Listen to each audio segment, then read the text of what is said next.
Hello friend, स्वागत है आपका अपने YouTube channel GS study with Sahni में।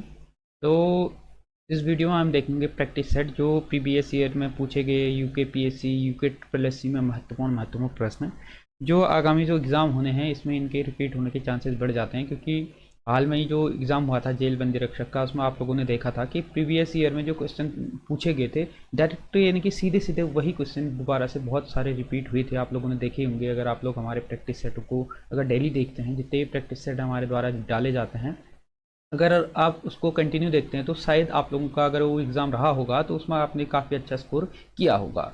तो शुरू करते हैं। आज का जो प्रैक्टिस सेट रहेगा ये आगामी एग्ज़ाम हेतु आपके लिए काफ़ी महत्वपूर्ण रहने वाले हैं।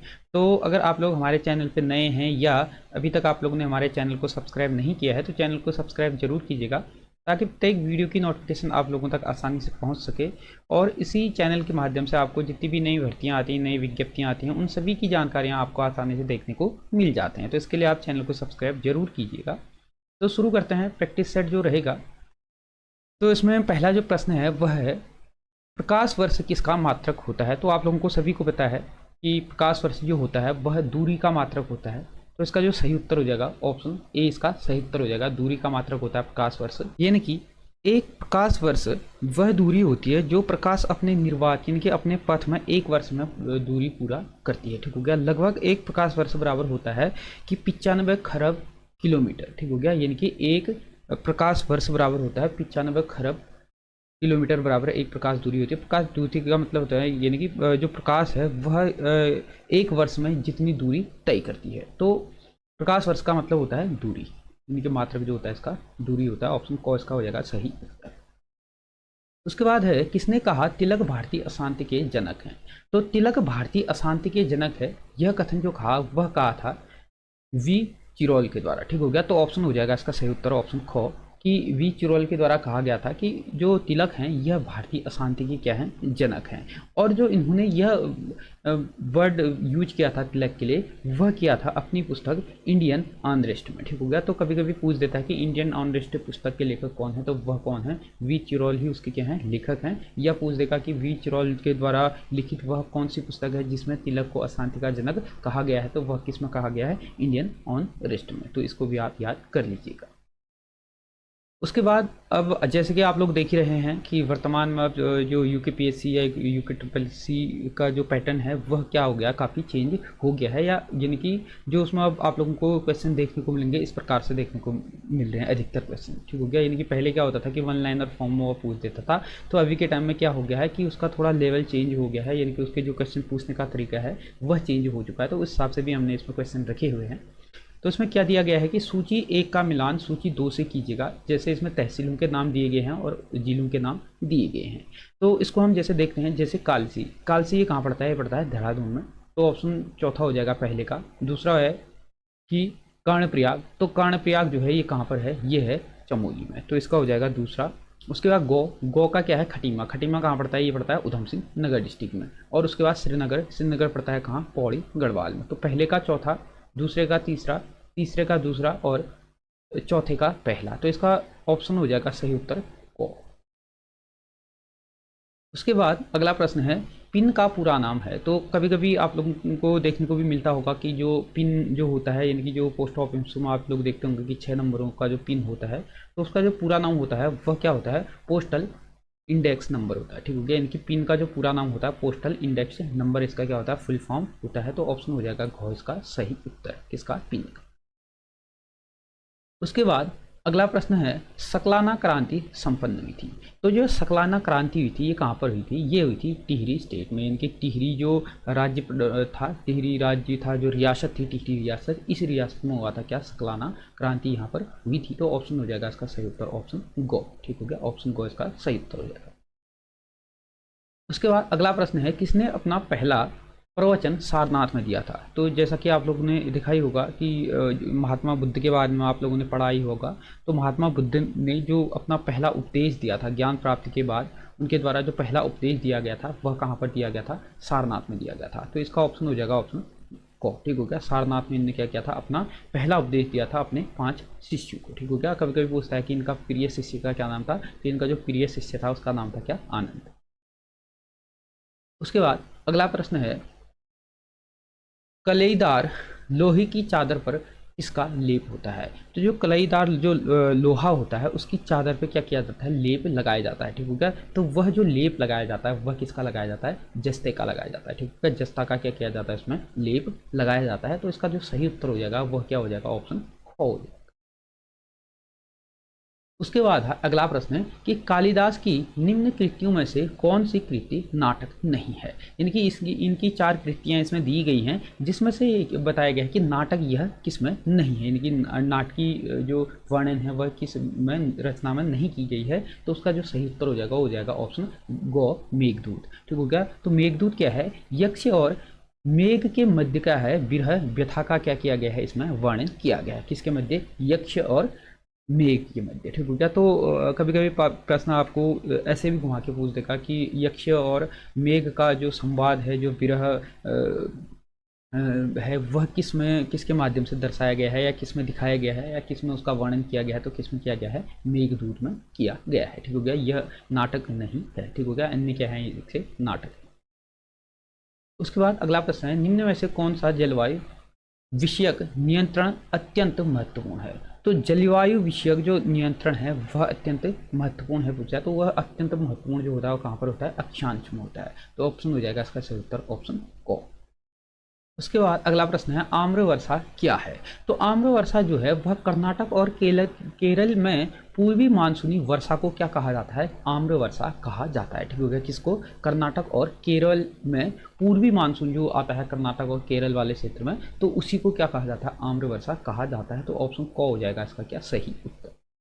उसके बाद अगला प्रश्न है, कौन से जलवायु कटिबंध में वर्षा कम, अति अस्थिर और अविश्वसनीय होती है। तो यह जो जो अति अस्थिर और अविश्वसनीय जो वर्षा होती है वह मध्य अक्षांश पश्चिमी महाद्वीपीय क्षेत्र में होती है। तो ऑप्शन हो जाएगा इसका ओ सही।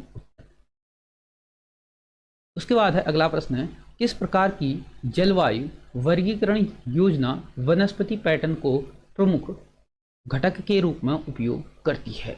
तो यह जो प्रमुख घटक के रूप में उपयोग करती है वह क्या करती है, कोपेन करती है। ऑप्शन हो जाएगा ख इसका सही। उसके बाद है अगला प्रश्न, निम्न में से कौन सा जलवायु कटिबंध विशेषतः तापमान के अत्यधिक दैनिक बदलाव के अधीन होता है। तो तापमान के दैनिक जो बदलाव के अधीन जो होता है वह क्या होता है, इसका जो सही उत्तर हो जाएगा क्या होगा, वहां पर शुष्कता आ जाती है, शुष्क होता है। तो ऑप्शन हो जाएगा इसका सही उत्तर गो। उसके बाद है अगला प्रश्न, निम्न में से कौन सा वृत्त बड़ा है। तो आप लोगों को जैसे कि आप लोग को पता ही है जो पृथ्वी है उसका जो आकार कैसा है, जियोड है। ठीक हो गया। पृथ्वी का जो आकार है, कहीं कोई कहता है कि नारंगी के शेप का है, कोई कुछ, लेकिन इसका जो आकार है वो कैसा है, जियोड है। ठीक हो गया। तो इसका जो वृत्त जो सबसे बड़ा जो वृत्त यह बनाता है वह कहाँ पर बनाता है, भूमध्य रेखा यानी कि विषुवत रेखा पे बनाता है। तो इसका सही उत्तर हो जाएगा क्या, ऑप्शन गो। उसके बाद है, किसे उगते सूर्य का देश कहा जाता है। जैसा कि आप लोग सभी जानते हैं कि जापान जो है उसको कहा जाता है उगते सूर्य का देश। ऑप्शन गो हो जाएगा इसका सही उत्तर।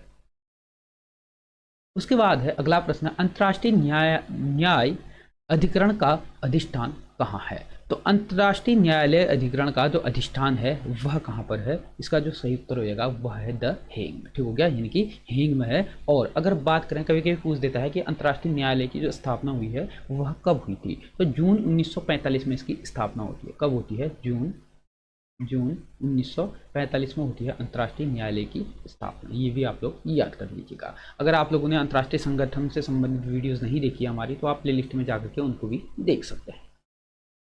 उसके बाद अगला प्रश्न है, अपेक्षाकृत विद्युत कणों का उच्च संकेंद्रण यह डैश डैश की विशेषता है। तो यह किसकी विशेषता है, यह आयन मंडल की विशेषता है। ठीक हो गया। ऑप्शन हो जाएगा इसका सही उत्तर घ। ठीक हो गया। जहां पर विद्युत कण आप लोगों को देखने को मिलते हैं वह किसमें देखने को मिलते हैं, आयन मंडल में देखने को मिलते हैं। उसके बाद है अगला प्रश्न, अरोरा बोरियोलिस यानी कि उत्तर प्रकाश ज्योति दिखाई देने की अत्यधिक संभावना होती है। तो जो अरोरा बोरियोलिस है, यह अत्यधिक जो दिखाई देने की जो संभावना होती है वह कहाँ पर होती है? उच्च अक्षांश में होती है। उच्च अक्षांशों में इसकी दिखाने की संभावना होती है। ऑप्शन गो हो जाएगा इसका सही उत्तर।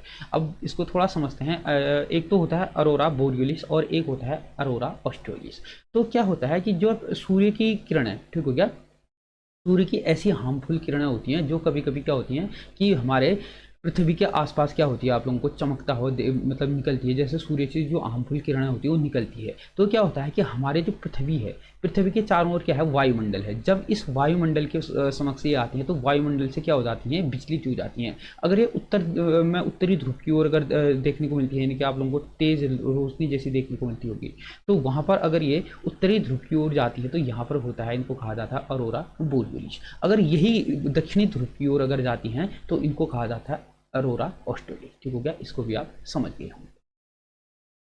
उसके बाद है WTO को विस्तारित कीजिए, यानी कि WTO का अगर फुल फॉर्म हम देखें तो WTO का फुल फॉर्म होता है वर्ल्ड ट्रेड ऑर्गेनाइजेशन। ठीक हो गया, तो इसका जो फुल फॉर्म होता है वो क्या होता है? वर्ल्ड ट्रेड ऑर्गेनाइजेशन होता है। तो ऑप्शन हो जाएगा ख इसका सही उत्तर। अब आप लोगों को देखने वाली बात है कि कभी कभी पूछ देता है कि WTO का मुख्यालय कहाँ है और इसकी स्थापना कब हुई थी। तो मैंने तो इसके लिए अलग से वीडियोज़ बनाई है, विश्व व्यापार से संबंधित, यानी कि जितने भी अंतर्राष्ट्रीय संगठन हैं उनसे संबंधित सारे के लिए वीडियो बनाई हुई है, उसको आप देख लीजिएगा, सभी का उसमें बताया हुआ है। लेकिन अगर हम WTO की अगर बात करें तो अगर इसका स्थापना अगर देखें तो 1 जनवरी को इसकी स्थापना होती है 1995 में। 1 जनवरी 1995 में होती है किसकी? WTO की स्थापना, वर्ल्ड ट्रेड ऑर्गेनाइजेशन की। अगर बात करें कि इसका मुख्यालय की अगर बात करें तो जेनेवा स्विट्जरलैंड में क्या है इसका मुख्यालय है? कहाँ पर है? जेनेवा स्विट्जरलैंड में इसका मुख्यालय है। तो ये भी आप याद कर लीजिए। उसके बाद अगला प्रश्न है, स्वतंत्र भारत का संविधान कब लागू हुआ था? अब इसमें तीनों के तीनों जो हैं वह कभी कुछ ना कुछ कोई ना कोई घटना घटी थी। जैसे 15 अगस्त 1947 सभी को पता है कि हमारा देश आज़ाद हुआ था। उसके बाद अब ये दो हैं कि ख और ग, ये दोनों में क्या होता है कि संविधान दोनों में ही लागू होता है कुछ कुछ प्रावधान। जैसे 26 नवंबर 1949, इस दिन हमारा जो संविधान था वो पूर्ण रूप से बन करके क्या हो गया था? तैयार हो गया था। और कुछ प्रावधान जो हैं इसी दिन स्वतः ही क्या हो गए थे? लागू हो गए थे। जैसे नागरिकता से संबंधित हो गई, तदर्थ संसद हो गई, चुनाव हो गए। तो ये कुछ ऐसे प्रावधान थे जो स्वतः ही इसी दिन क्या हो गए थे? लागू हो गए थे। लेकिन जो अन्य प्रावधान है, यानी कि पूर्णतः जो लागू हुआ था वह हुआ था 26 जनवरी 1950 थे। तो अगर इसमें पूछा गया है कि भारत का संविधान कब लागू हुआ था तो इसमें हम देख लेंगे क्या? ऑप्शन गो इसका सही उत्तर कर देंगे। अगर इसमें पूछा जाता कि भारत में का जो संविधान है वह बन करके कब तैयार हुआ था तो कब हुआ था? 26 नवंबर 1949 को बन करके तैयार हुआ था। और इसके कुछ प्रावधान कब लागू हुए थे तो ये पूछा अगर जाता है इसमें तो वो क्या हो जाता है? 26 नवंबर 1949 हो जाता है। लेकिन पूर्ण रूप से जो लागू हुआ था वह कब हुआ था? 26 जनवरी 1950 को हुआ था। उसके बाद अगला प्रश्न है, निम्न में से कौन सा ग्रह पूर्व से पश्चिम दिशा में वामवर्ती दिशा में सूर्य का चक्कर लगाता है? जैसे कि आप लोगों को सभी को पता है कि अधिकतर जो ग्रह हैं वह कहाँ से? पश्चिम से लेकर के पूर्व की ओर घूमते हैं। लेकिन इसमें जो शुक्र ग्रह है वह क्या करता है कि वह पूर्व से पश्चिम की ओर घूमता है, इनकी उल्टी दिशा में घूम करके सूर्य का चक्कर लगाता है। तो ऑप्शन हो जाएगा इसका सही उत्तर क्या? घ शुक्र। उसके बाद है अगला प्रश्न है, पश्चिमी संगीत वाद्य वायलिन भारत में किसने प्रचलित किया था? यानी कि जो वायलिन है, पश्चिमी संगीत का जो वाद्य यंत्र है वायलिन, वह भारत में प्रचलन उसका जो किया गया था वह किसके द्वारा किया गया था? वह किया गया था, इसका जो सही उत्तर हो जाएगा बालुस्वामी दीक्षित के द्वारा यह किया गया था। तो ऑप्शन हो जाएगा घ इसका क्या? सही उत्तर। यानी कि वायलिन का जो भारत में प्रचार प्रसार किया था किसके द्वारा? बालुस्वामी दीक्षित के द्वारा किया गया था। उसके बाद अगला प्रश्न है, निम्नलिखित में से कौन सा विटामिन संबंधित रक्त के थक्का बनाने से है? यानी कि जो विटामिन है, कौन सा विटामिन का संबंध है यानी कि रक्त के थक्का बनाने? जैसे आप लोगों ने देखा होगा कि कभी कभी हाथ कट जाता है, कुछ हो जाता है जहाँ से खून निकलता है, तो वहाँ पे थोड़ी देर के बाद क्या हो जाता है? थक्का बनना शुरू हो जाता है, यानी कि जम जाता है। तो वह किसके कारण होता है? वह होता है विटामिन के कारण। तो ऑप्शन हो जाएगा इसका घ सही उत्तर। उसके बाद है, मानव शरीर की सबसे बड़ी कोशिका है। तो मानव शरीर की जो सबसे बड़ी कोशिका होती है, अगर इसमें कोशिका पूछ रहा है तो वो क्या होती है? तंत्रिका कोशिका होती है, जो क्या होती है? हमारी मस्तिष्क से सीधे रीढ़ की हड्डी तक जिसका क्या होता है? जुड़ाव होता है। तो ऑप्शन हो जाएगा इसका सही उत्तर ऑप्शन ओ। उसके बाद है अगला प्रश्न है, अकबर के दरबार में तानसेन एक प्रसिद्ध था। तो अकबर के दरबार में जो तानसेन था वह क्या था? संगीतकार था। तो ऑप्शन हो जाएगा गो इसका सही उत्तर। उसके बाद है अगला प्रश्न, शक संवत किसने स्थापित किया था। तो जैसा कि आप लोग को जानते ही हैं कि जो कुषाण शासक था कनिष्क, इसके द्वारा 78 ईस्वी में क्या किया गया था, शक संवत का प्रचार प्रसार किया गया था, यानी कि शक संवत चलाने का कार्य किया गया था। तो किसके द्वारा किया गया था, कनिष्की के द्वारा, कुषाण शासक कनिष्की के द्वारा किया गया था। तो ऑप्शन ख हो जाएगा इसका सही उत्तर। उसके बाद है अगला प्रश्न है, स्वेज यानी कि स्वेज कैनाल नहर जोड़ती है। तो स्वेज नहर यानी कि स्वेज जो कैनाल है वह किस किस को जोड़ती है। आप लोगों को सभी को पता है जो स्वेज नहर है वह भूमध्य सागर और लाल सागर को क्या करती है, आपस में जोड़ती है। तो ऑप्शन हो जाएगा इसका गो सही उत्तर। स्वेज नहर, स्वेज कैनाल भूमध्य सागर और लाल सागर के मध्य बनाई गई क्या है, यह नहर है।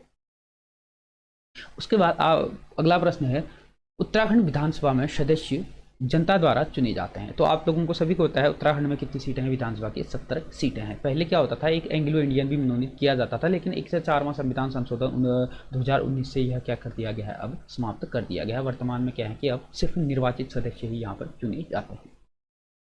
उसके बाद अगला प्रश्न है, निम्नलिखित में से कौन स्वतंत्र भारत का प्रथम गवर्नर जनरल था। तो आप लोगों को पता ही है, स्वतंत्र भारत अगर पूछता है कि स्वतंत्र भारत का जो पहला गवर्नर जनरल था वह कौन था, वह लॉर्ड माउंटबेटन था। ठीक हो गया, यानी कि स्वतंत्र भारत का पहला गवर्नर जनरल था। ऑप्शन हो जाएगा को इसका सही उत्तर। तो अगर पूछता है इसमें कि स्वतंत्र भारत का पहला भारतीय गवर्नर पूछता है या अंतिम पूछता है या भारतीय पूछता है, तो भारतीय कौन हो जाता है, सी राजगोपालाचार्य क्या हो जाते हैं, स्वतंत्र भारत के प्रथम क्या हो जाते हैं, इनकी भारतीय गवर्नर थे। ठीक हो गया, लेकिन अगर पूछ दिया है इसमें क्या स्वतंत्र भारत का प्रथम गवर्नर जनरल, तो प्रथम तो कौन था, लॉर्ड माउंटबेटन था।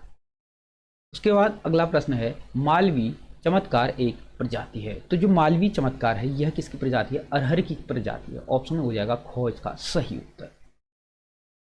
उसके बाद है अगला प्रश्न है, मुख्य बैंकों 14 बैंकों का राष्ट्रीयकरण हुआ था, यानी कि 14 मुख्य बैंकों का जो राष्ट्रीयकरण हुआ था वह कब हुआ था, वह हुआ था 1969 में। कब हुआ था, 1969 में हुआ था। ऑप्शन ख हो जाएगा इसका सही उत्तर।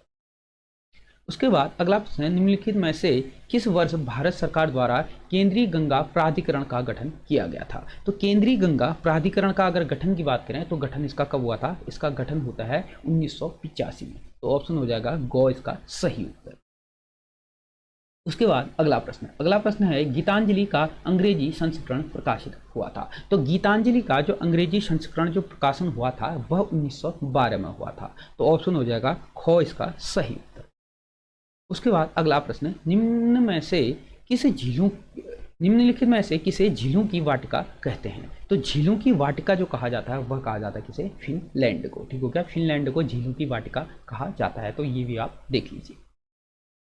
उसके बाद है अगला प्रश्न, उत्तराखंड के प्रथम पुलिस महानिदेशक कौन थे। तो उत्तराखंड के प्रथम पुलिस महानिदेशक अगर बात करें तो वह थे अशोककांत शरण, क्या थे, प्रथम क्या थे, पुलिस महानिदेशक थे। तो अगर इसमें पूछता कि प्रथम महिला पुलिस महानिदेशक कौन थी, तो महिला मतलब क्या आ जाता, कंचन चौधरी भट्टाचार्य आ जाता। तो अभी इसका सही उत्तर हो जाएगा क्या, ऑप्शन।